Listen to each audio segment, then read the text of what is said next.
Oh, yeah. Let's do it. It's playoff time. It's Thursday the 12th. Tomorrow's Friday the 13th. I'm excited about that. But today hopefully won't be a scary night of football. We might even get Isaac Guerendo. Welcome to Fantasy Football Today, presented by BetMGM, the sportsbook born in Vegas.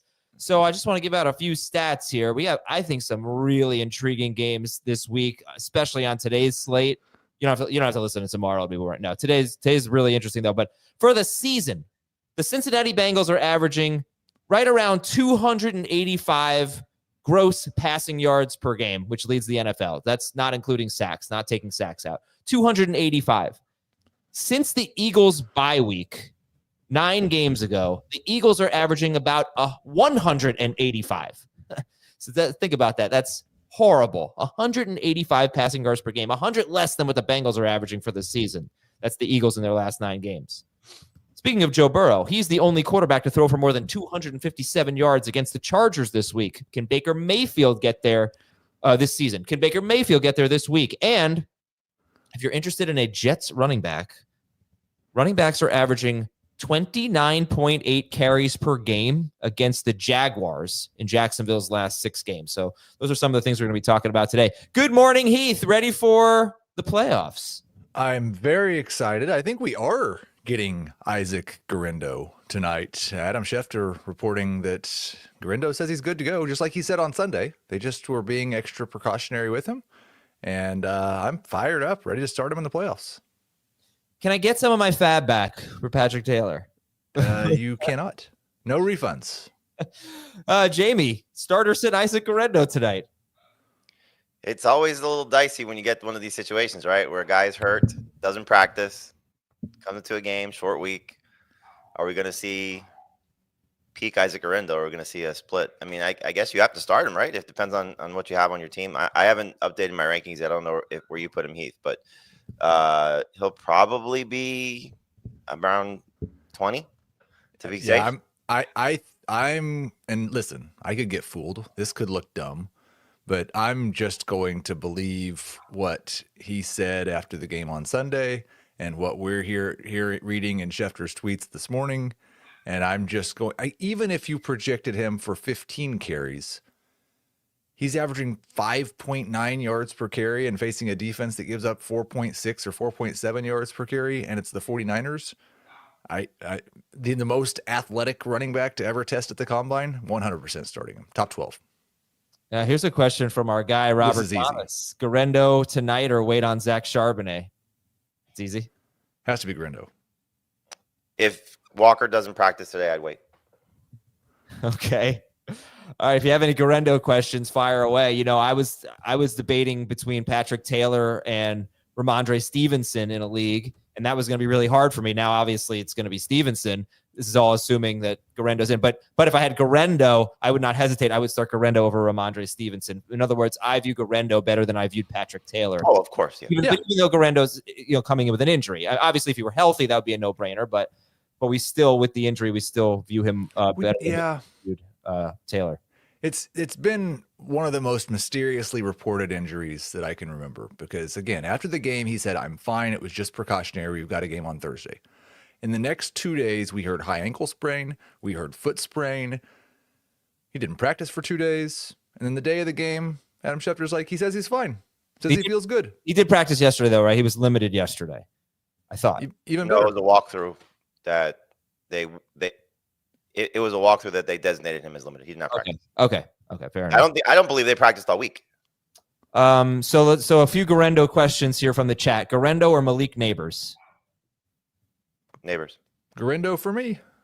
Guerendo or Braylon Allen? Or that could be Keenan Allen. Guerendo for both. Yep. Okay, Guerendo or Zay Flowers? Guerendo. And Ryan says, if you start Guerendo, you will regret it when he pulls a Bucky Irving and sits out after 3 plays. That's the concern. I mean, look, this, man, it's just so frustrating. It really is so frustrating. Like, what if they're winning and they pull him and he doesn't do anything to help you? Like, they were winning and they pulled him last game after he scored 27 fantasy points or something. Yeah. I mean, look, he's awesome. He's got the chance to really be special, but oh boy, man. Yeah, I know. Guerendo or Tyrone Tracy? Guerendo. Guerendo. Guerendo or Najee Harris? Guerendo. Guerendo. Guerendo or Alvin Kamara? These are all from the chat. Kamara. And I want to admit something because I'm being like super optimistic. I don't actually know if he's going to leave after 3 plays. Nobody does. I'm just saying, like, he has the upside to score 30 fantasy points tonight. He's shown us that. I'm not sitting him. Okay, here's a fun one to finish. Guerendo or Kirk Cousins in Superflex? Cousins.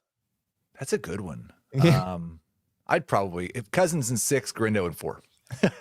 I have a stat about Kirk Cousins. So the Falcons have allowed the second lowest pressure rate off their offensive line, their pass blocking, second lowest pressure rate in each of their last 2 games. And in those 2 games, Kirk Cousins has 0 touchdowns, 6 interceptions, and I think 11.9 fantasy points combined. So you're saying he's better when he's pressured? Yeah, exactly. All right, let's get to players we love and players to avoid. I'm just going to say avoid Kirk Cousins this week, even in a good matchup. But Jamey, who do we love? Who's our start of the week? Brian Robinson Jr. Last time I did this, he got hurt. He pulled hopefully not. I'm not even saying he got hurt in the game against Dallas. But his setup is fantastic. The Saints' run defense has been absolutely abysmal. Back-to-back weeks where a running back has gone for over 18 PPR points. One of those was Tyrone Tracy. The 2 games that he's played so far this season without Austin Eckler have been his 2 best games of the year. Week 4, he had over 20 PPR points against the Titans before their bye week. He had 17 PPR points. I think it's going to be a huge game for Brian Robinson. He is my number 10 running back for this week. How do you match Brian Robinson up with some of these wide receivers in PPR leagues, like hot Jerry Jeudy or Malik Neighbors that people are worried about, or Garrett Wilson, maybe in between? You know, guys that are going to get the catches don't have the same matchup maybe as Robinson. Jeudy, Robinson, the other 2 guys. So I think Judy's just too hot right now to sit in a lot of scenarios. Wilson's had 1 good game in his last 4, and Neighbors is touchdown allergic right now. So Robinson, I mean, look, Robinson's is, you know, again, if you're just going on a 1 game sample size, he's coming off a huge performance, and the runway is clear. You know, the big concern, honestly, that I have for Brian Robinson, do they blow out the Saints and we have the same situation that happened with the Titans, where you're getting another guy like Chris Rodriguez getting all of the fun touches in the 4th quarter. All right, Heath, who do you love this week? I'm going with Jameis. I mean, I think everybody loves in one way or another Jameis right now, and I've talked about it plenty this week. 22 fantasy points per game since he became the starter. That includes 2 games against the Steelers where he scored a combined 30 fantasy points. But the 18 that he scored against them last week was the 2nd best game against the Steelers since week 5. So we should give him some credit for that. The Chiefs defense is not what the Chiefs defense used to be. They just brought Steven Nelson out of retirement. They're so banged up in the secondary. They're giving up 269 passing yards per game over their last 4. They only gave up that many once in their first 10 games. I think it's not a bad matchup. Jameis is hot. I expect 25 fantasy points. I just put him in my lineup ahead of Baker Mayfield and Anthony Richardson. So let's go Jameis. I like it. Don't ask me. I like Richardson better, but I do like Jameis this week too. All right. Don't ask me why I have 3 quarterbacks. I don't want to talk about it. Players to avoid. Jamey, who are we avoiding?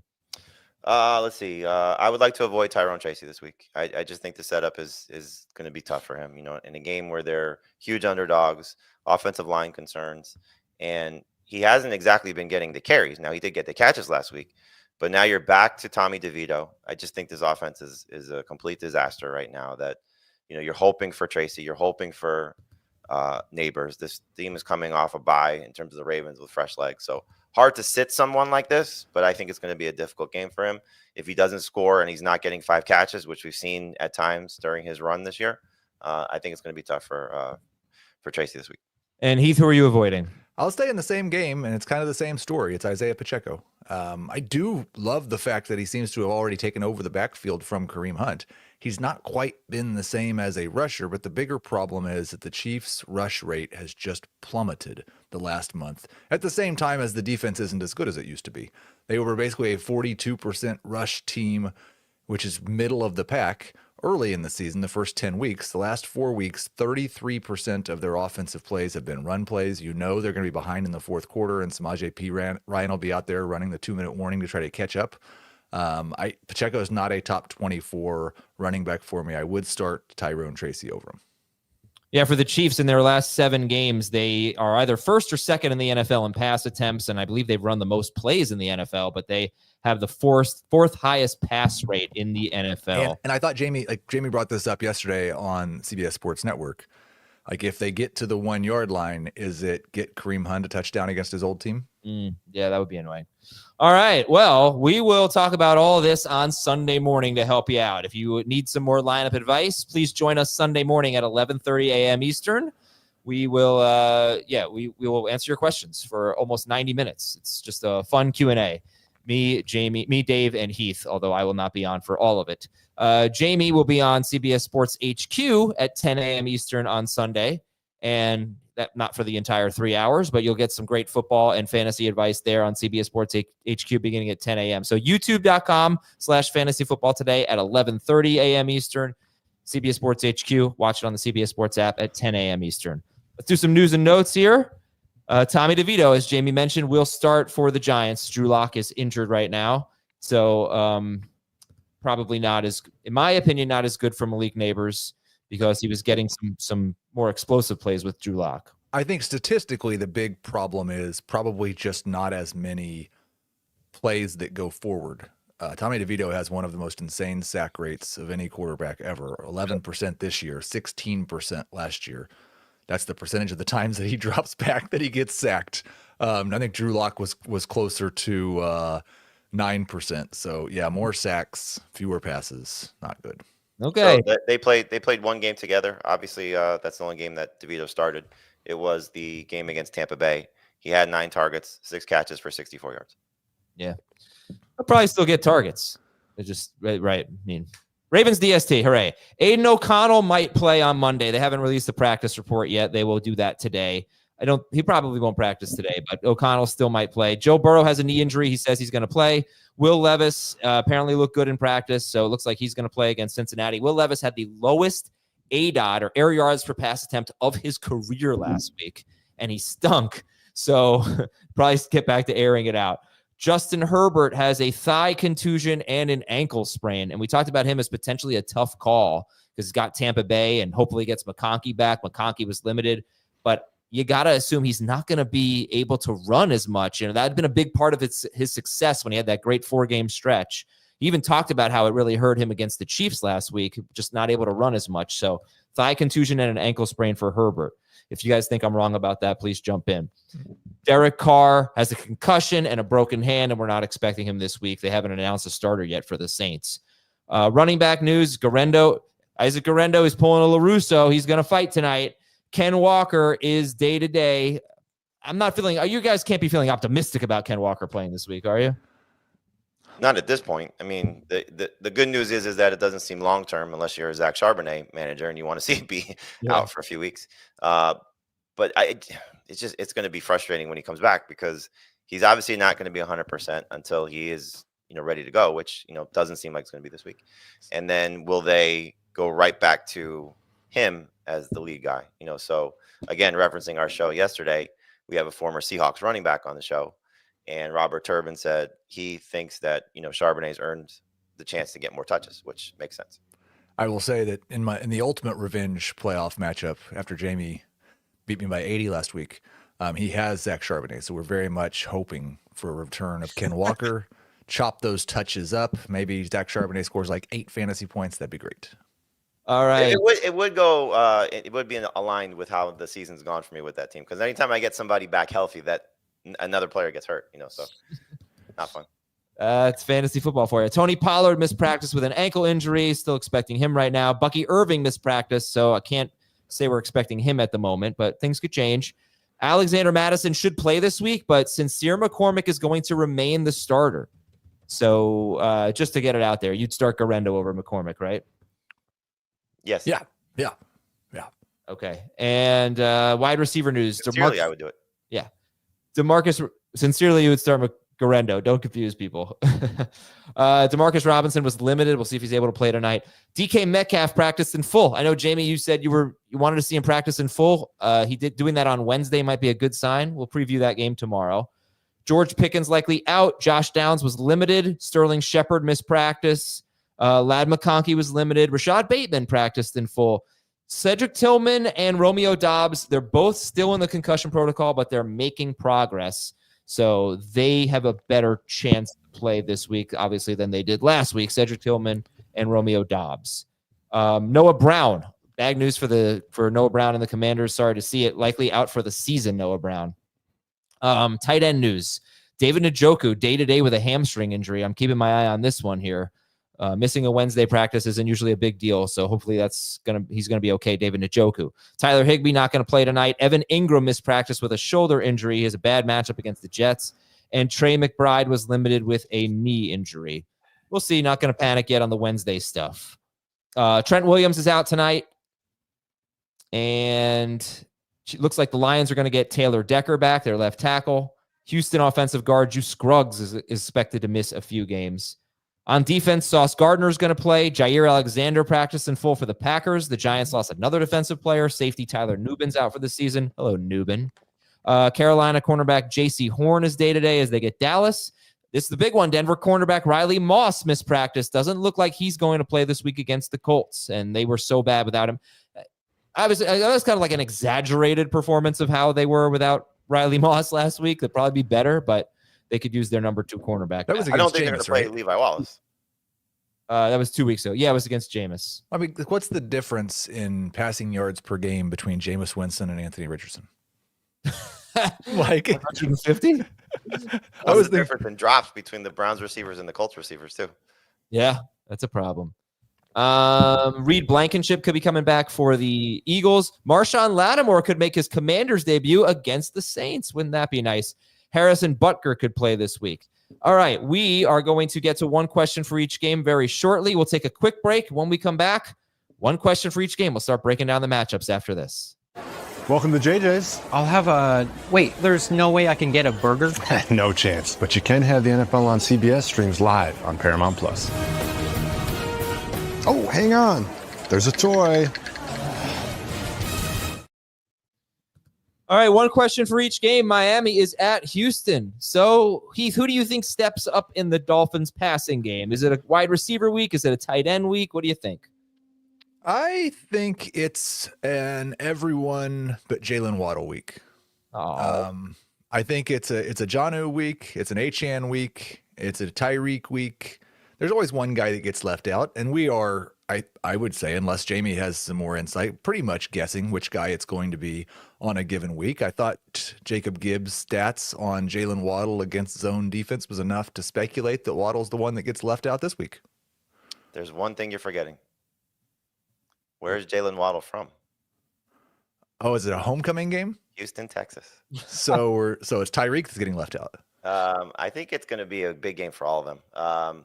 He's played the Texans twice in his career. He had a 5 for 80 game and a 8 for 80 game, something like that. I don't know. He hasn't scored a touchdown against him yet. Both games were in Miami. One of those was without Tua. So I think it's going to continue to be Jalen Waddle involved. Whether he has success or not, we'll find out. But I think it's just an opportunity here for a run game that's struggling. I know the Texans' run defense is not the same with, who they're missing personnel-wise. But there's a chance here for, if the run game struggles, for Tua to be 40-plus attempts. And we're looking at probably 8-plus targets for all those guys, all their main options. Jamey, by the way, was saying the Texas thing, the Houston thing with a smile on his face, just, if you're not watching. So I don't think he's going to base his rankings just on that. But we do like homecoming games. He's top 10 because of he's I do want to mention a couple things for this matchup here. I was going to wait until we got into the game, but might as well just do it now. If you look at Devon Achane's receptions with Tua Tagovailoa, I mean, they've been very high. But the games where he's been a little bit less have been games against teams that do better against pass-catching running backs. The Texans happen to be one of those teams. They give up, I think, the 4th fewest yards per game, receiving yards per game to running backs. So maybe he doesn't get his 8 catches. Maybe it's 4 or 5. Additionally, Jonnu Smith, I mentioned it last week. He had a 3-game stretch, 21 or more fantasy points in each game against really easy competition. He faced the Jets last week. The Jets are good against tight ends. He had 0 catches in regulation. The Texans, they might be paper tigers. They might be overrated. They haven't faced the toughest competition, but I think they're 4th best against tight ends. Yeah, but look lately, though.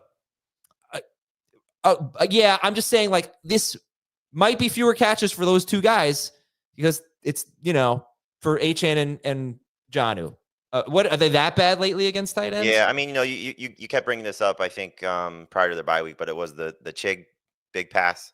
He had the 70-yard touchdown. Yeah, that's kind of fluky. But it's been, I think, like 4 guys. I don't have it in front of me, but like 4 guys in the last 3 games have had at least 8 or more points.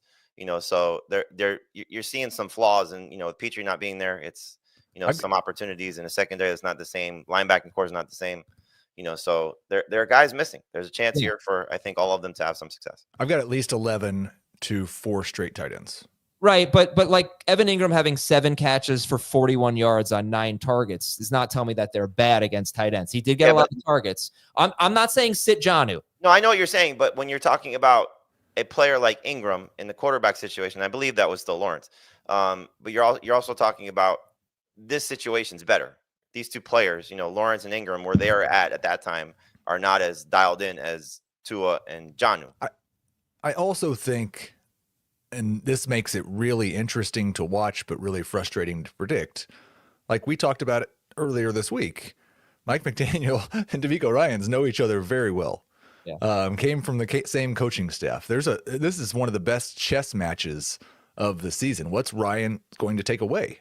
What's McDaniel's going to try to exploit in his defense? That's going to be really interesting to watch. I don't know. Who wins an FFT chess tournament? I don't know. I have no reason to speculate as to how good you guys are at chess. Oh, chess? I'd lose. Thomas Schaefer is my guess. I played quite a bit of chess, but not for a few years. Oh, Heath is my guess then. Dan would say he's the best because he's played it since high school and he's never lost. Yeah. Dave's more of a poker guy than a chess guy. Oh, yeah. Dan would say, I'll say one thing, though. I'm actually pretty good at chess. That's what he'd say. All right, let's go to Kansas City at Cleveland. Shout out to blah, blah, blah. I was going to say start or sit Isiah Pacheco. So Heath would say, no, we're going to sit Isiah Pacheco. So Jamey, start or sit? Well, actually, how much would the availability of Cedric Tillman impact your Jerry Jeudy ranking? At this point, not very much. I just think he's so dialed in with Jameis, and that's the go-to guy in the passing game right now. Like he's just awesome. It's so funny. If you were to say at any point during his Denver tenure, what Jerry Jeudy needs is Jameis Winston. Like it's amazing. Everyone needs Jameis Winston. He's great for receivers, right? Yeah, but I'm saying, like, if you would say any time during his tenure in Denver, like, what Jerry Jeudy really needs to get paired up with Jameis Winston. Like, that's what's going to unlock his potential. So, yeah, Judy's still, no, I wouldn't change my rankings. If you haven't signed up yet for BetMGM, what are you waiting for? Let's do it. Use the bonus code FANTASY. You're going to get up to a $1,500 first bet offer on your first wager with BetMGM. Here's how it works. Download the BetMGM app and sign up using the bonus code FANTASY. Deposit at least $10 and place your first wager on any game, and you'll receive up to $1,500 in bonus bets if your bet loses. Just make sure that you use the bonus code FANTASY when you sign up. The Jets are at the Jaguars. Heath, rank the wide receivers in this game. So I will rank it. I think I've got it Adams, Wilson, Thomas. They are all inside of my top 20 for sure. And it's a little bit different in, nope, never mind. Thomas, Adams, Wilson. Okay, Thomas, Adams, Wilson. All right. And later when we talk about this game, I'll give you a concerning trend for the Jets wide receivers. Will it matter? Indianapolis is at Denver. Are we sitting Jonathan Taylor, Jamey? No. This is hopefully an opportunity for him to find the end zone. He's not going to catch many passes, if at all. But I kind of view him similar to what I do James Cook at this point. A guy that's not going to be heavily involved in the passing game. You're hoping for him to be successful on the ground. Cook has a higher ceiling as from what we've seen so far. But this is an offensive line that's getting healthy, getting Ryan Kelly back, which I think is huge. Their center for the Colts. Broncos run defense has shown at times this year you can run on them.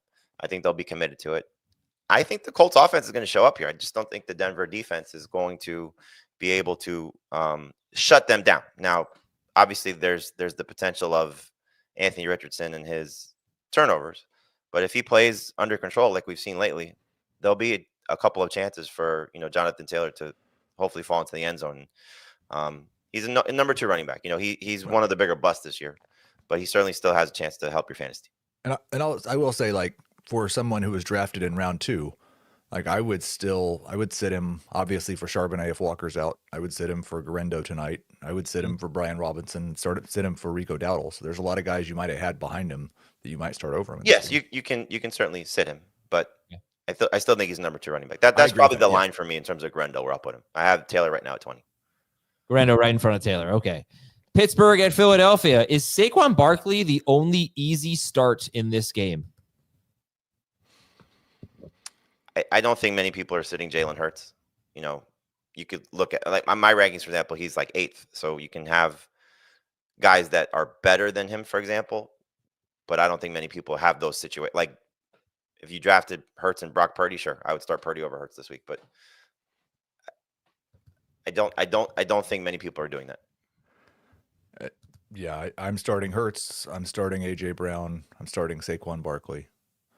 All right, we'll get into that. I think I have a co-manager in our FFT league, but Goff versus Hurts is gonna be tough right now. I think I'm leaning Goff. How about you guys? I have Goff ranked higher. He wasn't even bad last week, but he had like 2 or 3 bad fantasy games. 3. He's a top 4 quarterback on the season. I don't know why we're overreacting to a couple of bad games. No, I think not overreacting. But first of all, Pittsburgh is a tough matchup, right? They've held. Would you sit Josh Allen against Pittsburgh? No, but I'm looking at it. Would you have 2 weeks ago? No. Okay. I would not sit. I view Josh Allen differently than Hurts, but for fantasy purposes, I understand for real life why that would be, kind of, but for fantasy purposes, I don't really understand that. Because he's throwing 21 times a game. That's insane.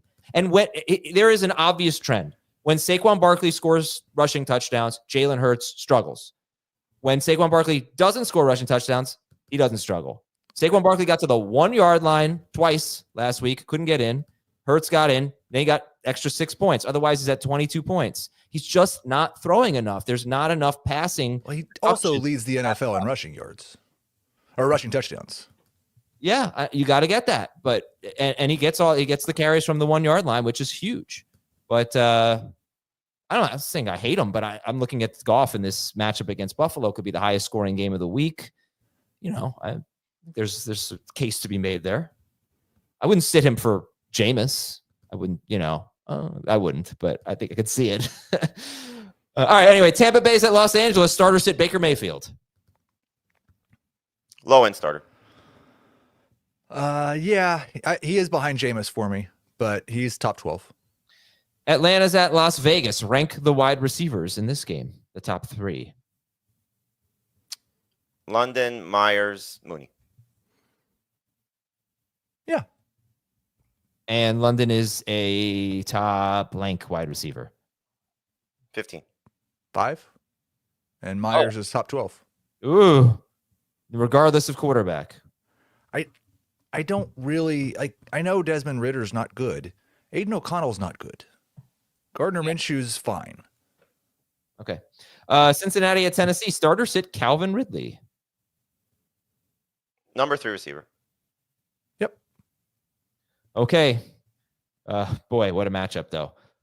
All right, so that's one question for each game. Now it's time for the Workhorse to Watch segment, brought to you by Microsoft Copilot Plus PCs, powered by Snapdragon, the fastest, most intelligent Windows PC ever. In this segment, we'll identify a player whose battery just doesn't seem to run out, similar to Copilot Plus PCs. Heath, who is our Workhorse to Watch for Week 15? It's got to be Chuba Hubbard, the guy who, we kind of thought his battery was going to run out as soon as Jonathan Brooks came back. Fortunately, Jonathan Brooks suffered another injury, and Chuba Hubbard had 30 touches last week. He is 7th in the NFL in rush attempts this season, and I think there's a very good chance he's going to be 5th by the time we get to the end of the year. Chuba Hubbard is once again a top 12 must-start fantasy running back. All right. That was the Workhorse to Watch segment brought to you by Microsoft Copilot Plus PCs. Whether you're multitasking like never before, working far from power outlets, or sketching your own ideas into existence, you can do it with the new Microsoft Copilot Plus PC powered by Snapdragon. Battery life varies by device and with usage and settings. Here we go. Miami's at Houston.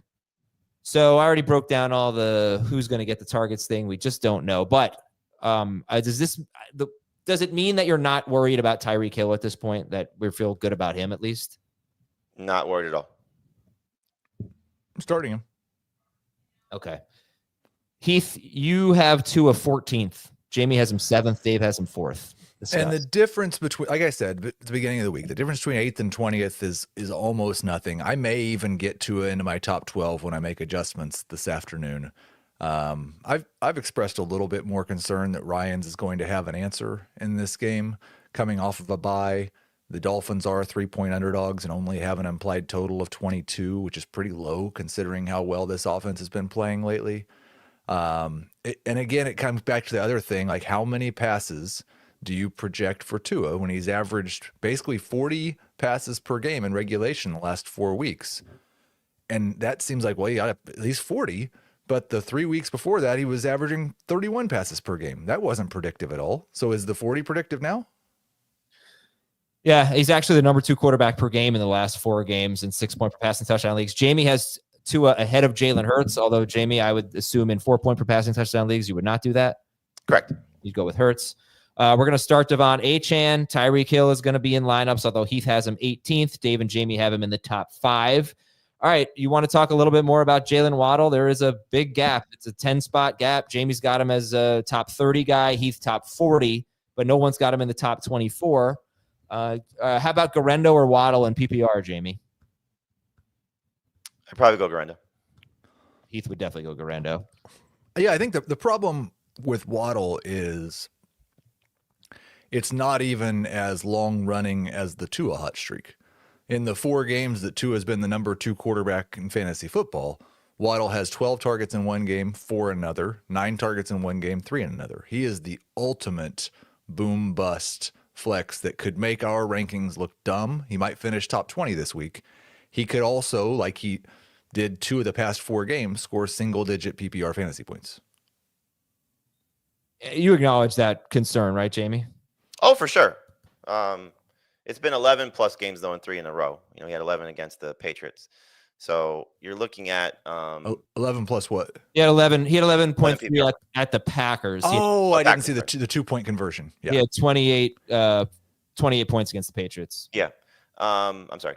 I think for me, you're seeing a quarterback that's playing fantastic right now. I do buy into the pass attempts because the run game has started to struggle during the stretch. And I think also it's just what caliber of player is he, and so to go back to where we drafted him is not necessarily a fair argument, but we did have high expectations for this guy, and now he's finally delivering. So clearly it's who you're comparing him to on your roster. Where we have him ranked is obviously more for what we think in the big scheme of things. Like I have Jalen Waddle in 2 leagues that are in the playoffs, and I just don't have the ability to start him. The tough decision for me is Waddle versus Mooney, and Mooney's just had a better season and has been just as hot recently. So I'm going to start Mooney over him in his matchup against the Raiders. But I do think that Waddle, that's where Waddle is. He's for me as a high end number 3 receiver. I do buy into the recent performances. I do buy into the narrative a little bit. Going back home, we've seen that. I've talked to players about that, and so hopefully his ability, his motivation, his targets, which 2 of the last 3 have been there, continue again. Okay, we got a question in the chat: Waddle or Thielen? Again, very similar range. Thielen's just in a little bit better spot for me taking on the Cowboys. Thielen. Waddle, Marvin Harrison, or Jameson Williams, PPR? Waddle for me here. JMO for me.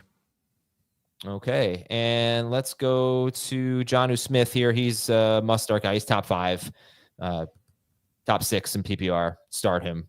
Yep. Okay, CJ Stroud. You guys do not even have him in your top 20, so sit CJ Stroud. Yep. Any concerns about Mixon? Just like, okay. I'll just throw it out there. I mean, the Dolphins' run defense has been very good. In their last 7 games, they're giving up 3.84 yards per carry to running backs. Any concerns about Joe Mixon? No. None. Top 3. Start Nico. Start or sit Tank Dell.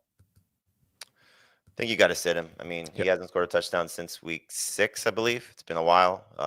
CJ Stroud, maybe it's not week 6. I know this is correct. Since week 6, CJ Stroud has thrown 5 touchdown passes.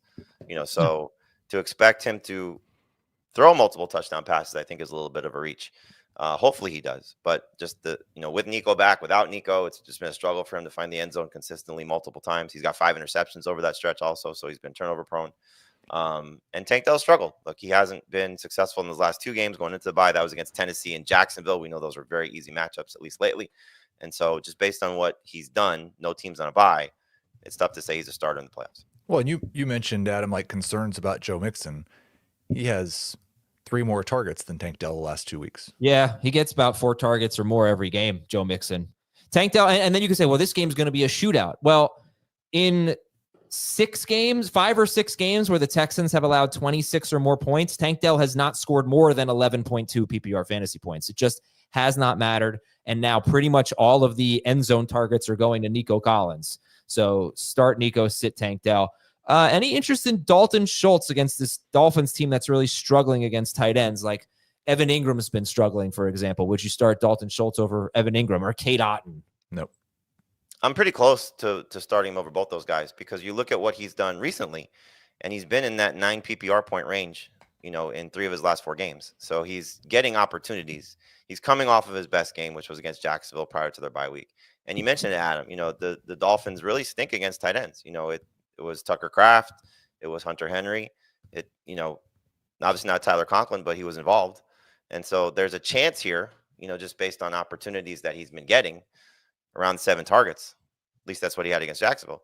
So hopefully it carries over post-bye week. So not a must-start guy by any stretch, but if you are stuck at the position, and looking at some of these guys that are struggling, 2 in which you mentioned, there's a chance for him to be better. Let's go to our next game. It is Kansas City at Cleveland. I gave this stat last week. I'll give it again. Updated stat of the game. Over the last 4 weeks, Kansas City has allowed the most completions of 20 or more yards and the most completions of 20 or more air yards. They are really struggling against the pass, and that does not even include Josh Palmer streaking wide open. What a move he put on that play, by the way, for what should have been an 82-yard touchdown. Left safety in the dust there. All right, so they're struggling. Heath talked about how he likes Jameis. Do you guys like Mahomes? I'm a little. I feel like the rankings are a little bit lower than I expected on Patrick Mahomes. Heath, you are the high guy. I think you have him 12th. Jamey 15th. Like you said, you could legitimately rank QBs 8 through 20 in any order you want, and I would have a hard time disagreeing with it. And Mahomes is firmly in that group. I don't think anybody, unless you could get Jameis, is going to be picking up a streamer to start over Mahomes. And there's not a lot of guys that were drafted behind him that I would start over him. But yeah, I struggle with him and Tua. I struggle with him and Stafford. I struggle with him and Bo Nix. I still struggle with him and Baker, who's ahead of him, or him and Purdy, who's ahead of him. That whole group is just a jumbled mess. Yeah. How about Stafford? Let's Stafford or Mahomes. Mahomes for me. Stafford for me. Mahomes or Bo Nix. Might as well do some of these. Mahomes. Mahomes, slightly better. And there was one more. Oh, Richardson. Richardson for me. Mahomes for me. All right. Like I said earlier, most pass attempts in the NFL since week 8. Maybe second most. I did this before Monday Night Football. Dallas was right there. Could be second most now. Super high pass rate. Running a lot of plays. One thing to watch, and it's too early to be factoring in weather unless you have to make a decision on a quarterback starting tonight, is just kind of maybe check this afternoon what the Cleveland forecast is looking like. It's December, and it's Cleveland, and things change quick there. But there's some concern that this could turn into a Cleveland wind game. And I did just see that the over-under's fallen another point to 44, so that might be a little bit of a concern. Yeah. But it might be nothing, too. It's just too far away to know. It's a great point, So we got some teams that are in like indoor venues. Might want to keep an eye on that.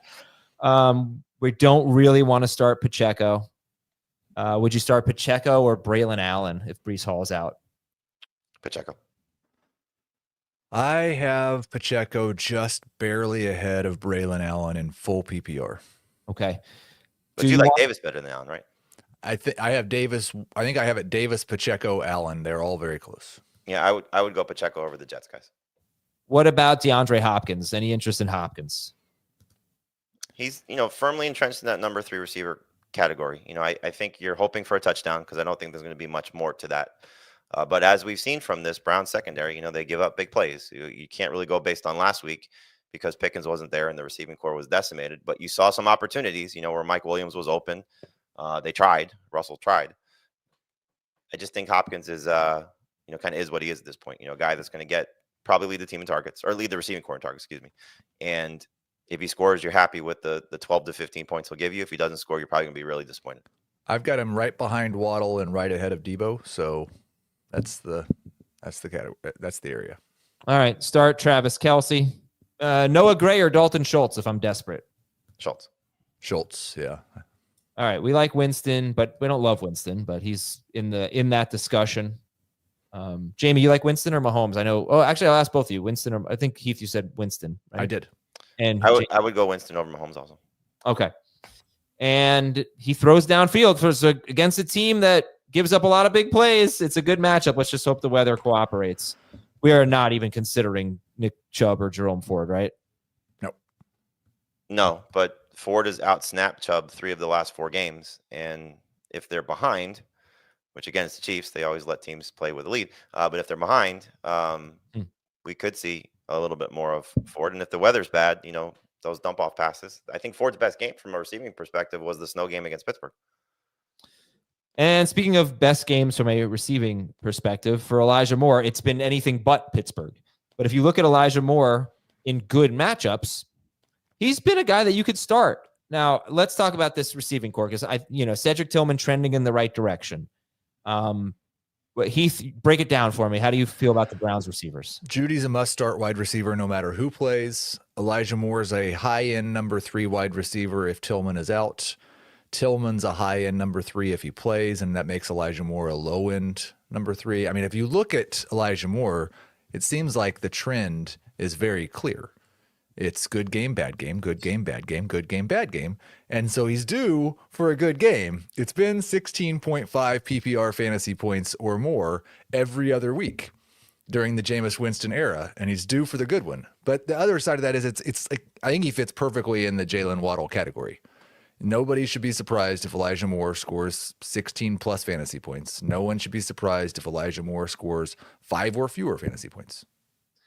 I believe I have to make that decision for a flex spot in a 3-receiver league, and I will go with Waddle if Tillman plays. Yep. If Tillman doesn't play, I will probably still go with Jalen Waddle, but I will take it up to game. No, I'm going with Waddle. I would go with Moore if there's no Tillman. I would go with Waddle if there is Tillman. All right. David Njoku is an easy start if he plays. And if David Njoku doesn't play, then Elijah Moore, I think I would start over Jalen Waddle. I'd be nervous about Jameis if Njoku doesn't play. It's a huge deal. He has 30 targets in his last 2 games. So this is someone that Jameis definitely leans on. And 3 touchdowns in his last 2 games. Chiefs DST is top 10. It's tough to find DSTs. I don't know. I think the Chiefs DST is really format dependent.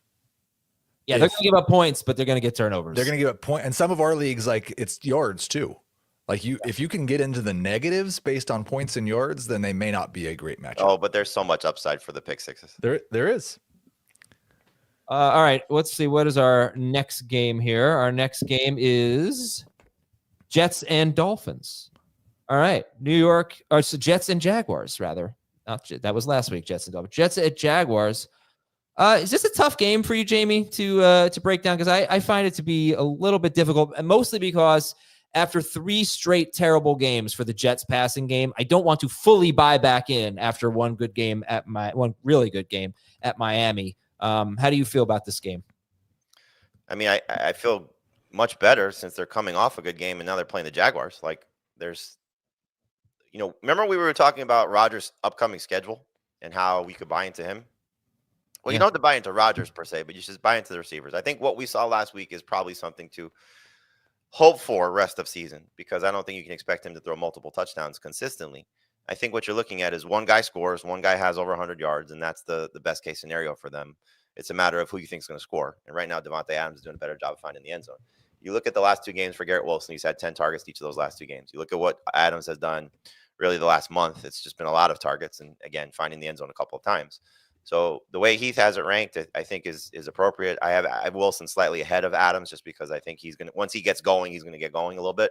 But they're back to back, so both number 2 receivers. I think Brian Thomas, what you see with Mac Jones, he had 1 3-game stretch with Lawrence earlier this season where he had 7+ targets in 3 straight games. He's got 7+ targets in 3 straight games with Mac Jones. Like he's just YOLO right now with Brian Thomas because he understands the assignment. That's the guy you want to feature in this game. So Thomas is a number 2 receiver, despite maybe Sauce Gardner returning. I mean, look what the 2 Dolphins receivers did last week against the secondary. Thomas has the same upside to, perform like that, somewhere between what Tyreek and Jalen Waddle did.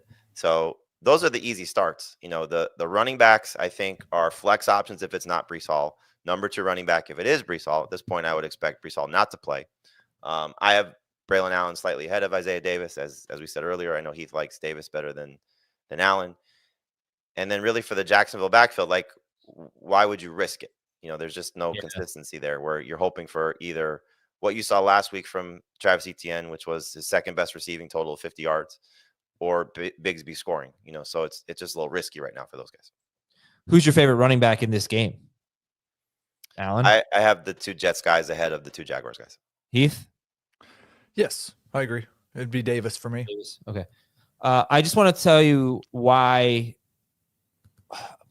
See, I don't want to present this stat as this is what I think is going to happen, but I do think it needs to be said why you could be a little concerned about the Jets wide receivers. And based on every Sunday morning show that we do, I think the Jets wide receivers are going to be asked about more. And Brian Thomas every week. Like, just start Brian Thomas. He's so good. I do think the touchdowns are a problem. Mac Jones just doesn't seem to want to throw touchdowns, but he's going to get you 80 yards, whatever. Anywho, we're going to get a lot of questions about the Jets. So let me tell you something about this matchup. Before I do that, though, let me tell you about a really cool thing you can do this holiday season for you fantasy football junkies out there. It's perfect time to crown your fantasy football champion. So go to shop.cbssports.com/fantasy. You could be celebrating a championship. You could be teasing the league's biggest loser. Go to the Fantasy Football Today fan shop, our new fan shop powered by ShopSense. It has everything you need, from trophies to t-shirts. We've got the gear to make your league unforgettable. Really cool stuff. I suck at fantasy football shirt. Yes, you should buy that for someone who sucks at fantasy football. And there's also just really cool things for your office or your fan cave or whatever. Go to shop.cbssports.com/fantasy. I'll put a link in the episode description, or you can scan the QR code on your screen on youtube.com/fantasy football today. And you're going to enjoy it. Really cool stuff for fantasy football people and for football fans out there. All right. Anyway, I brought this up at the top of the show. In the last 6 weeks for the Jaguars, or their last 6 games, running backs are averaging 29.8 carries per game. That is insane. They've seen the 2nd most running back carries in that stretch, despite having a bye. Running backs are also averaging 4.8 yards per carry against the Jaguars. I think 6 straight lead running backs have averaged over 5 yards per carry, something crazy like that. So the pass attempts per game against the Jaguars in this stretch, 31.3. That's on the low side. But you take it with a grain of salt. They face Green Bay. They don't pass much. They face Philadelphia. They don't pass much. Minnesota. They don't pass much. Detroit. They don't pass much. The Jets do. I am not that worried about it because I just don't think that Braylon Allen and Isaiah Davis are going to run the ball down the Jaguars' throats. But it was a pretty eye-popping stat to see 30 rush attempts per game from running backs over the last 6 weeks. And it's pretty much consistent every single week. And then you look at some of the wide receivers lately that actually have been disappointing against Jacksonville. Jaden Reed, 7.5 points. A.J. Brown left with an injury, but he was bad. Justin Jefferson, less than 10 points. Jordan Addison, 4.9. Tank Dell, 3.3. Nick Westbrook-Akine had 2 targets.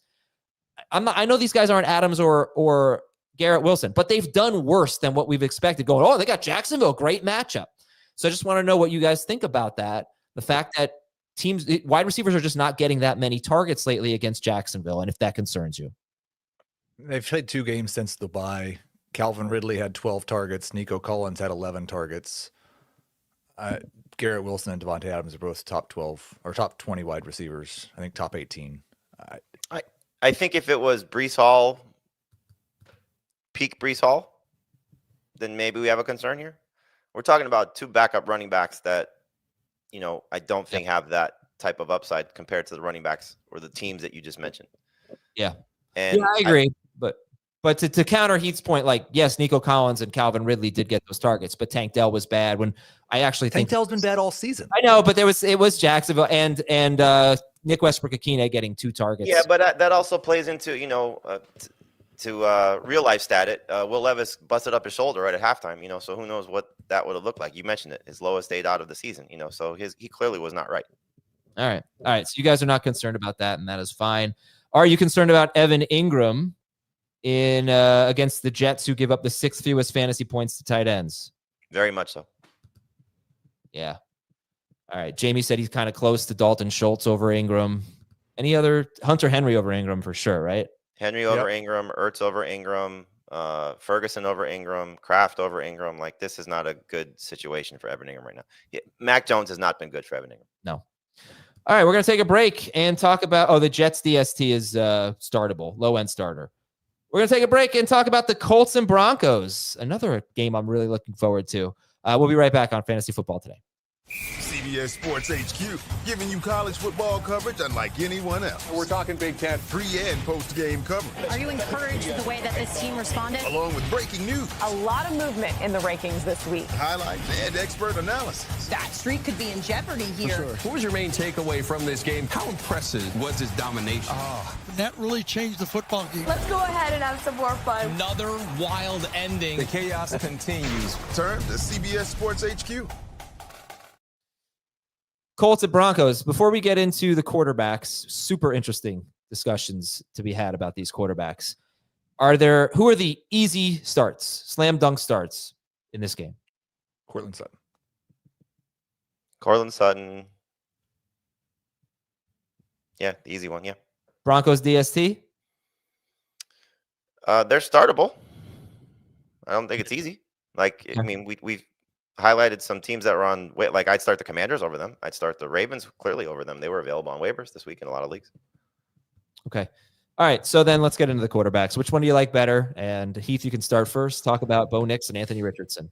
I don't have either of these guys inside my top 15 right now, but they are in that 8 through 20 group. Bo Nix is slightly ahead of Anthony Richardson in 6-point per pass touchdown leagues. I would probably take Richardson in 4-point per pass touchdown leagues. There's a pretty low floor for both of these guys. There's a pretty high ceiling for both of these guys. I don't like the fact that Nix has pretty much stopped rushing. And I don't like the fact that Anthony Richardson might complete single-digit passes. I don't like that either. All right, Jamey, what do you think? Richardson and Nix? So I'm excited about Richardson for this week. I think what we saw from him 2 of his last 3 games, he's played like the guy I think we were hoping to see all season long. And the benching clearly has helped him. I think the time off, hopefully he did everything that he was doing up to that point, acting as a professional from some of the things that you heard, showing up to the building and doing all those things. But in any event, in terms of matchups, they looked awful without Riley Monster, completely awful, and Jameis gave them some gifts. Obviously, Jameis is a different passer than Anthony Richardson. We've talked about this. Go back and listen to the Beyond the Box Score episode where Jacob breaks it down in terms of the drops that the Colts receivers have had over the last several weeks. Getting Josh Downs back is huge for Anthony Richardson as a passer. That's the easy throws that help him and make him a better quarterback. But I do think what we've seen from him as a rusher is going to matter here. You've seen the last 3 games. He's gotten either 60 yards rushing or a touchdown, 3 rushing touchdowns over those 3 games. So he's given you the last 3 weeks, 6.1 points just with his legs alone. I think that's kind of something you should hope for, if not expect at this point, because that's the type of player that he's capable of. They're allowing him to be the guy. Remember Shane Steichen at the beginning of the season? You're not going to tell Steph Curry not to shoot threes. I think they're allowing Richardson to run a little bit, which is, the encouraging part. So clearly it's what he's going to do as a passer that's going to make or break what you think of Richardson. I think he's going to have a good game here. I think they're going to, find some weaknesses in the secondary. I think they'll have an opportunity for some shot plays down the field because the Broncos allowed that clearly against the Browns. And so Alec Pierce is a good DFS play. You're not playing him in your fantasy playoffs. The guy I do worry about is Pittman because this feels like with Downs back, now he kicks outside more. That's where we see Patrick Surtain. So I don't like the setup for Pittman, but I do think Richardson with his legs, with the opportunity for a few plays here or there in the passing game, I think he will be a top 12 quarterback this week. Okay. Someone asked Brock Purdy or Richardson. 4-point. Purdy. Purdy's. I'll take Richardson 4 points. Oh. And how about Bo Nix or we've pretty much answered all, like Mahomes. He's in that group. It really does feel like you could throw a dart, like Heath said. But Nick's not coming off his best game against Cleveland. And Jonathan Taylor is a number 2 running back. We talked about him in one question for each game. Would you start Josh Downs or Jonathan Taylor in a full PPR league? Downs. Taylor. Jamey, would you start Josh Downs or Taylor in a half PPR league? Taylor. Do you have the Azer stats on Josh Downs with Anthony Richardson and Michael Pittman? Yeah. Has he played a game with Richardson and no Pittman? Pittman hasn't missed a game, has he? He missed 1, I believe. Okay, you let me know. 5 games with Anthony Richardson for Josh Downs. We have 5.2 fantasy points against Chicago. He missed week 10. That was November 10th. I'm not sure if that was a Richardson game or not. Who'd they play? They played against Buffalo. No, that was a Flacco game. 1.3 fantasy points against the Dolphins, 22.2 fantasy points at Houston, 14.9 or 19.4 fantasy points at the Jets, and then 5.7 fantasy points against Detroit. That's Josh Downs. Yeah, but he had 7 targets in that game. Yeah. You left that game? Yes. Josh Downs against Detroit played only 53% of the snaps. That's about 90% of the snaps he normally plays. Right, yeah. All right, so but Josh Downs or Jalen Waddle? I think I have them back-to-back. Waddle 1 spot ahead. Waddle. Got a question in the chat. Josh Downs or Jamison Williams in half PPR? Half PPR, I'd go Jameson. Full PPR, I'd go Downs. I'd go JMO in both. And all right, sit the tight ends, obviously. We talked about Bo Nix. Let me do some Bo Nix ors. Bo Nix or, honestly, Aaron Rodgers at Jacksonville. Nix. Rodgers for me. There you go. I see. I knew there'd be something there. Bo Nix or CJ Stroud? Nix. Bo Nix or Baker Mayfield? Baker. So right now I have Mayfield ranked higher. When I make my adjustments, I'm going to put Nix ahead of Mayfield. As mentioned, Cortland Sutton is a must start. How about Jaleel McLaughlin coming off of an exciting 14-carry game? I mean, you obviously can't start any Broncos running backs in the playoffs with any confidence. You have to be in a desperate situation to go that route. It's just a matter of, will they go with the same running back-to-back games? That just hasn't been the pattern for Sean Payton. So I don't know how you approach it, Heath. I just ranked McLaughlin first because he was the last one to do something of significance. And so I think Javonte scored a touchdown against the Browns. Those are the two that you have to look at. Estime had the one game against Kansas City and then has been a disappearing act. So he's the easy one to say no. But 14-team league, desperate situation, I would lean McLaughlin over Javonte and just kind of cross my fingers and hope that Sean Payton doesn't do something crazy. So Jaleel McLaughlin's still only rostered in 42% of leagues. So he's a great guy to add, I think, if you have a bye this week. I agree with Jamey. He's a flex at best this week. But man, if we get the game after the bye, he's the clear lead running back, then he might sneak into that top 30 range at least. His problem is, even against Cleveland, when he had 14 rush attempts, he still only played 36% of the offensive snaps, and that was the second highest mark of the season. He has been absolutely awful in terms of the pass catching. He has 20 targets on the season and 47 yards on those 20 targets. Yeah. So I'm starting Sincere McCormick over McLaughlin. I'm sure. desperate for an RB2, so I was debating between them, but you can't justify it yet. But McCormick, Jets guys, the Jaguars guys, you should start over. There's not a lot of confidence here. Like, No. If you're comparing him to Nick Chubb and Gus Edwards, like that's where we're at. Yeah, okay. And that's it for this game. As we mentioned, the Broncos DST, they are startable. Pittsburgh's at Philadelphia. All right. Stat of the game. By the way, this is a great tweet. So is this off the table for game of the week? Every good game is on today's slate. Well, maybe I'll get him on Green Bay, Seattle, but I got to figure something. Buffalo. Yeah, oh, right. He's going to be expecting Buffalo, Detroit. You could just say, Dave, we didn't have you on for our big argument about Jalen Hurts yesterday. What are your thoughts? And then he starts talking about Jalen Hurts. Well, he did that last week too. This could be a boring game, though.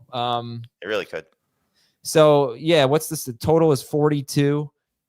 Is there any Steeler that you want to start? Oh, boy. Sounds like Pickens is out. So, no. I think, Najee is in that low-end number 2 range.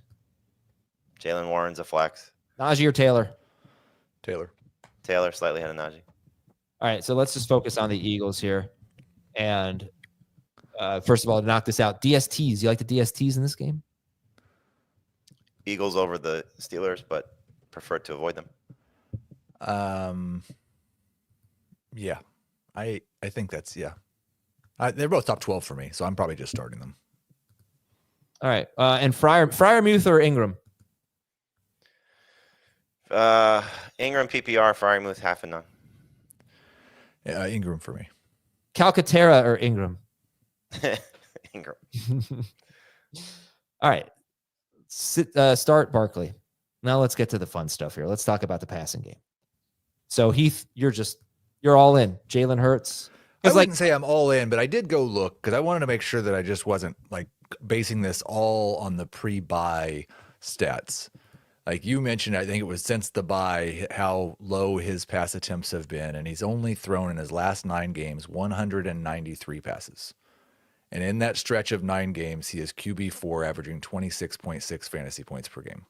Yeah. Like, I understand it's a bad matchup. He might be bad.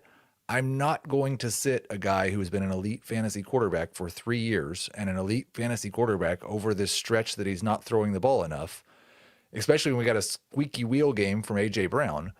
I'm not going to sit him. So like you're in a rare situation, Adam, where you have at least one other high-end option in Jared Goff, who's during this stretch of games, I don't know who's had a better point production, but I would imagine it's close. No, well, Hurts, you tell me, Heath. Since well, it depends. If you're talking the last 4 weeks, I would guess Goff. If you're talking the period of time since Hurts bye, Hurts has been significantly better. 4.3 fantasy points per game better. Yeah, look, if anyone who's considering sitting Jalen Hurts, you better have someone that you absolutely love. All the slander here on Jalen Hurts, obviously, it's still really tough to get away from him. Right? No one is saying to sit him. That's not the conversation. Ninth, like that's pretty eye opening. That's because I like Tua a lot. I like Goff a lot. I like Purdy a lot. So to what Heath is saying about QBs 9 through 20, I kind of feel like that with this range. Like they're flip a coin, one could be better than the next. You are talking about potentially minimal pass attempts. You are talking about a very good defense on the other side of the football. You are talking about a defense that made things very uncomfortable for Lamar Jackson when they played in the one meeting that they had. So this is not just because he's struggling a little bit. This is because the other side of the ball is pretty damn good. So if he doesn't have the chance to have success running the ball, which is hard to say because he's very good at that, and we are still talking about a low-scoring game, like they showed you, like they're not afraid to win a low-scoring game. They want to be better. That's why all the complaints came out of this, following the Panthers game. I just think like there's a little bit of a higher ceiling for some of these guys. Like the question you just put up there, I would start Jayden Daniels over Jalen Hurts. And they also, not only did they do well against Lamar Jackson, great against Lamar Jackson, the Steelers held Joe Burrow to 25.3 fantasy points. That's a really good game. But in the other 4 games in his last 5, Joe Burrow scored over 30. It's by far the worst game that Joe Burrow's had in his last 5 games against Pittsburgh at home. So, it's a tough matchup. Now, A.J. Brown we're going to say to start him. And honestly, 21.5 pass attempts per game in their last 9 games. Well, they're talking about how they need to pass the ball more. So maybe they just throw the ball more. And this is a stupid conversation. But we are starting A.J. Brown, right? That's not even okay. And I didn't even move him in the rankings. Like I think there is going to be an opportunity here for him to get a huge bump in targets. And I will just say one last thing. Like if I know Hurts didn't have a good passing game last week in terms of his accuracy or yards per attempt, but if they do just choose to throw the ball 30 times per game, you should expect this to be a very good passing offense. Jalen Hurts has a career high completion percentage, a career high passer rating, a career high yards per attempt at 8.0, which is elite. For the year, he's still been very good efficiently wise as a passer. AJ Brown has a career high in yards per target. Right. All right, but we're sitting Devontae Smith, I assume. I think he's right there in that Waddle discussion. Yes. We have a question: Devontae Smith or Tank Dell? Smith. All right. I'm going to move on past this game. Tampa Bay is at the Chargers. Baker Mayfield. You guys still have him in the top 12, or these? I think these are updated. He's rankings. 10th. He's going to be outside of it for me, but again, still startable. I said I'm starting Jameis over him. Would you guys approve of that move? Yes. I would. All right. But I'm not starting Anthony Richardson over him. Would you guys do that? I would definitely do it, yeah. I would start Baker. All right. So we're split there. He played pretty well last week, honestly. And Jamey, you're nervous about Mike Evans, right? A little bit.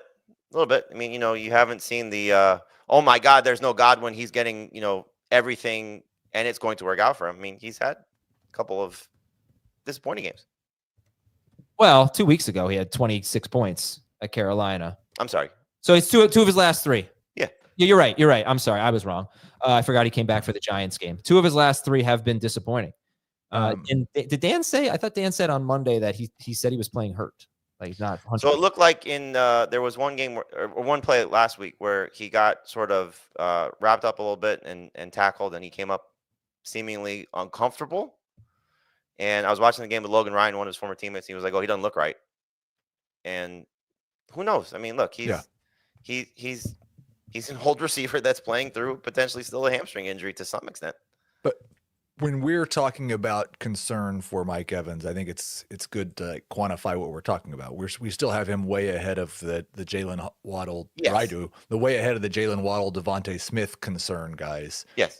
His bad games, like where their bad games are often single digits. His bad games in 2 of the last 3 have been 13.8 and 11.9 or 10.9 without touchdowns. So. Yeah, again, it's like Hurts. You're not sitting Mike Evans in most cases. You got to have a really stacked lineup. Like I have him probably a little bit lower than I should, but I am slightly concerned that if he's not scoring, you could get an 11-point game, which is not fun. And all right, what about 2 wide receivers who are trending up right now? Jerry Jeudy and Jawan Jennings. Would you start the Jays over Mike Evans? I would, yes. Jeudy for sure. I think I have Jennings ahead of him too. Would you start the Jays over AJ Brown? Yes.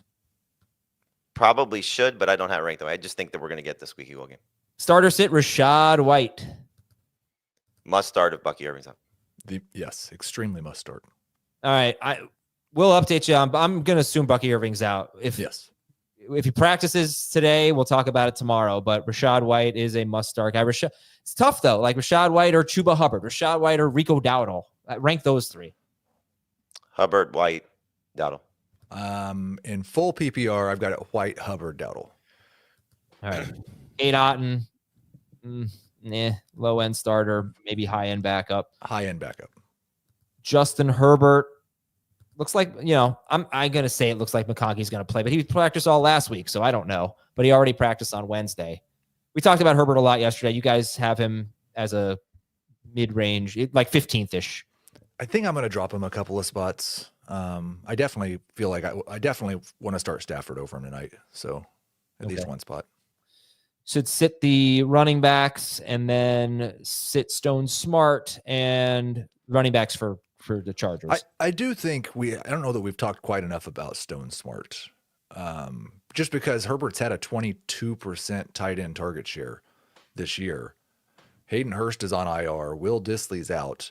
Tampa Bay is one of the best matchups for tight ends, and Smart had 8 fantasy points and a half on 3 targets last week. Good point. So he's been creeping up my rankings. I think I'd rather start I think there might be more upside for Stone Smart than there is for like the Jawan Johnson, Dalton Schultz, Noah Fant group for me.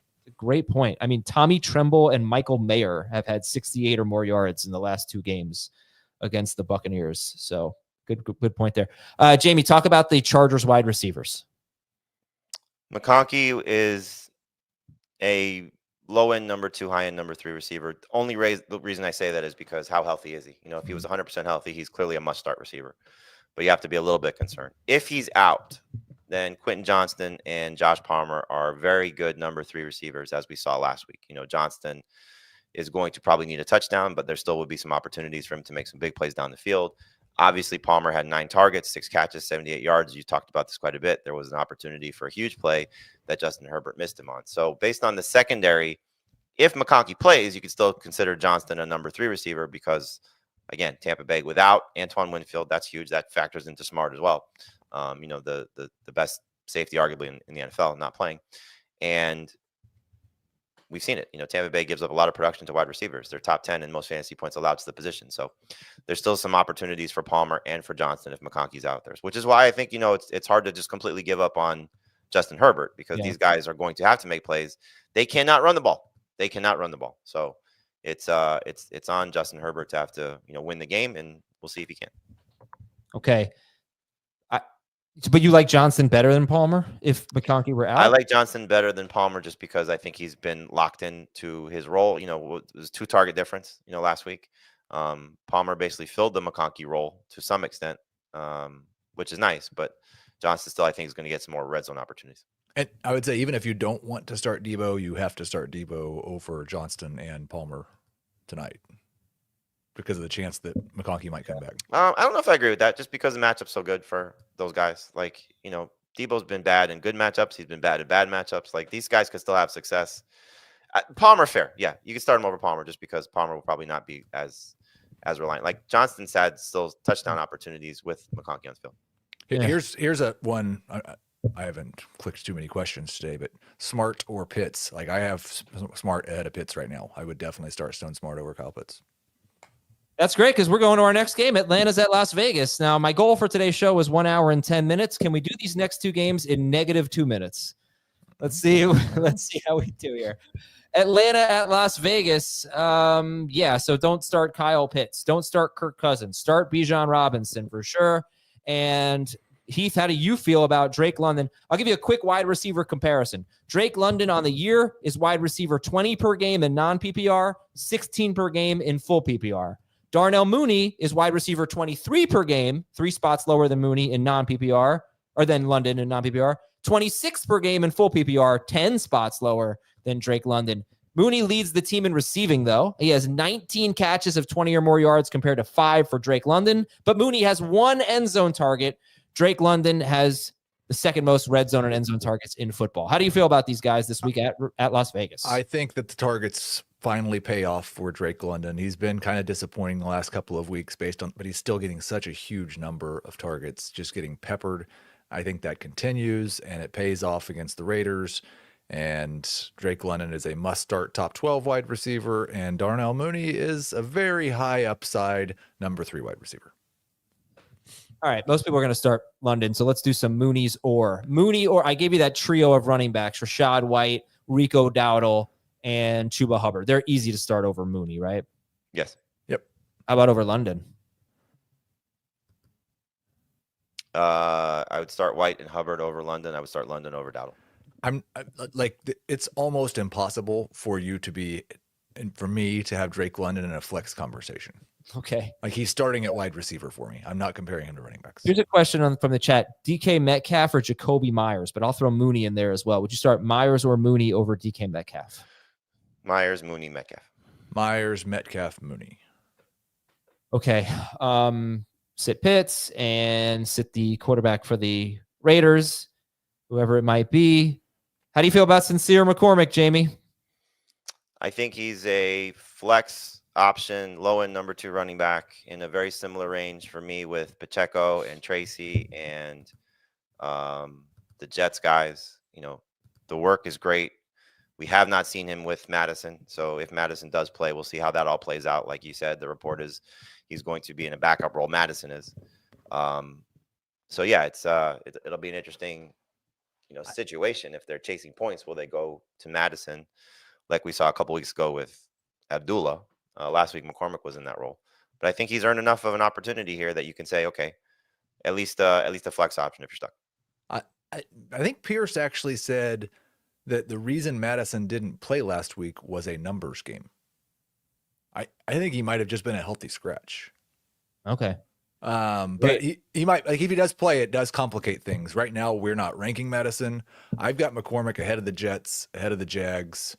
I've got him ahead of Pacheco and Ramondre. Definitely ahead of Chubb, the Broncos. Okay. And then we like Jacoby Myers, not as much as, oh no, we like him more than Mooney, right? Yeah, I do. Yep. Yeah. Okay. He's a start. Jacoby Myers is a start. Falcons are just so bad against wide receivers. And start Brock Bowers. Cincinnati is at Tennessee. You know what to do with your Bengals. Although we're going back to Higgins. Yep. Easily. I have a very unofficial stat of the game that I didn't feel like fact checking. I didn't feel like doing this twice. T. Higgins has had 6 or fewer targets in 15 healthy games in his career, not including last week at Dallas. He has bounced back with 8 or more targets the following week, 14 of the previous 15 times. Yep. So let's go. Start Burrow, start Chase, start Brown, start Higgins, sit Gesicki on the other side of the ball for Tennessee. I mean, it's such a great matchup, but we can't trust Levis, right? Nope. Okay. No, I was excited about Levis, going into the stretch that he had, but who knows how healthy the shoulder is. It's more clearly super flex or 2 QB leagues where you trust him anyway. But, after pooping the bed last week with the injury, it's hard to say, oh yeah, let's start him just because it's the Bengals. Like, I think at best you're looking at what Cooper Rush did. What is Tony Pollard? How is Tony Pollard compared to Chuba Hubbard, Rico Dowdle, Rashad White? He's right in that range. Absolutely right in that range. The only thing that you've seen, which, could be the case, is when they're significantly behind, his touches have not been the same when Spears has been healthy. Right. So if the Bengals come out and blow them out early, which is not shocking if they don't melt down defensively, I just think without Logan Wilson on the field, Rico Dowdle's coming off a 100-yard game. The Steelers running backs did whatever they wanted to 2 weeks ago. How are you getting away from Tony Pollard right now? Yeah. I would say, like, it wouldn't be shocking for the Titans to get blown out. It would be pretty shocking for the Bengals to blow someone out. They have not, like, they've had one game all year they've won by more than 10 points. We had on our fantasy, I think it's our NFL Instagram page, the way the Bengals make the playoffs and like all the crazy things that have to happen. It's not that unrealistic. Like how the Broncos lose, their schedule's kind of tough. How the Colts lose, their schedule's kind of tough. How the Dolphins lose, and they have to win out. So, yeah. Well, we'll start this week with Tennessee, and Calvin Ridley is right around 30th at receiver. We're not going back to Nick Westbrook-Akine. The Bengals, you get 7 more targets, you're in good shape. 14 wide receivers have had 7 or more targets against the Bengals. All of them have scored double-digit PPR fantasy points. 10 of them have scored 15.8 or more PPR fantasy points. So let's just hope that hasn't been a given for Calvin Ridley. But he's usually around 7, if not more. It sets up to be a good game for him. Let's just hope that they can take advantage of this opportunity. All right, that's it for today's show. We'll talk to you tomorrow with more starter sit advice. Good luck tonight, everybody. We'll talk to you on Friday on Fantasy Football Today.